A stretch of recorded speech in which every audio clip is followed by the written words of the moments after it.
Of course, my PhD journey was full of ups and downs, as in life in general. So I would say that first year of my PhD was the most challenging because of the personal and scientific reasons. The personal difficulty was to leave my family, but unfortunately, I was able to bring my wife and my daughter with me, which made my life easier abroad. So the scientific difficulty was about choosing the topic I would like to do during my PhD. So it's really 3 years. So you have to be careful to choose it. And especially you have to have in mind that it will determine your future afterwards. And the difficulty here is that all ideas I tried was either wrong or was already done by others. But later on, with the help of my supervisor and my colleagues from the lab, I found quite interesting and less explored topic. So, and this will be the main topic of my thesis, which I'm going to write soon. So actually, I'm writing it. So I'd say that the most influential part of my PhD was my secondments, which I really enjoyed a lot. So from scientific point of view, I was very productive. It was very productive. So, and especially my first secondment, I did that one I did in Paris. So what can I say? So I took one project which is going to become a paper soon. And it gave me really the opportunity to meet and talk with very famous scientists and create some connections, which is very important nowadays. So if you just pick the random paper in computer science, so you'll see that it's not just one person who writes it, but most of the time 3 or 4. And yeah, so that was the most influential part, I would say.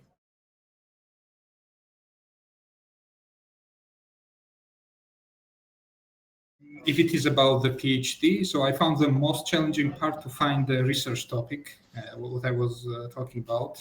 So, and I can give some advice here. So first of all, the topic you choose should be interesting to a certain community. So it doesn't matter really if this community is big or small. It should be interested to at least a couple of people.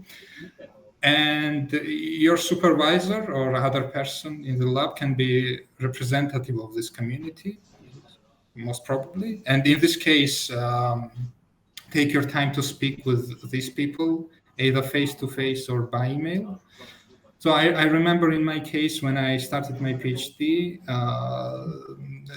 it was the first lockdown happened. So it was really impossible to communicate face-to-face. So what I was doing instead is sending some small notes with very, very rough ideas to my colleagues. And this is how my project was born. And another important thing is for the PhD topic is that it should be solvable, right? And it should be solvable in a reasonable time, because in the end of the day, you have to write the thesis, and 3 years is not really a long time, as it looks like initially. So as a newcomer in the field, most of the time you don't have enough intuition to distinguish easy problems for hard ones. So, and also in this case, your supervisor guides you and saves you a lot of valuable time.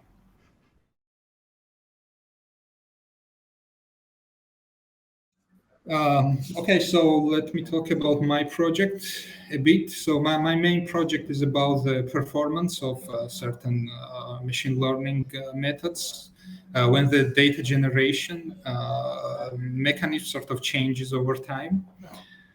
And this is very quite common scenarios in many real-world applications of machine learning. So, for instance, in image processing. So imagine you want to predict the age of the person from the image. So you see the image, you want the computer to tell the age. So the accuracy, of course, of the prediction will depend on a lot of parameters. right? And it is significantly influenced by the type of the camera and lighting variations and so on. And if you build the model on a certain data, which was taken on a certain environment, and if you try to deploy your model in another environment, you will face a lot of problems, and your model will fail essentially. So in my work, I aim to understand the theoretical limitations of learning algorithms in the situations similar to what I've just described, and study the methods that allow optimally addressing these issues.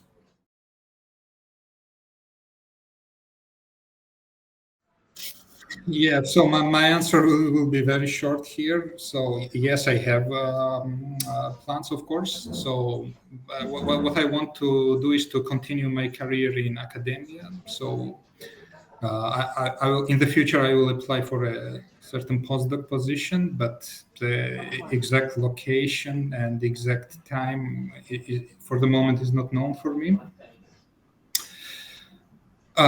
Yeah, so what I'm going to do is to take, after my defense, to take sort of vacation a bit. So to spend my time with my family, because it's been a while I didn't saw my kid. And yeah, and then I will apply for the postdoc. It definitely will be in Europe, but not sure where exactly.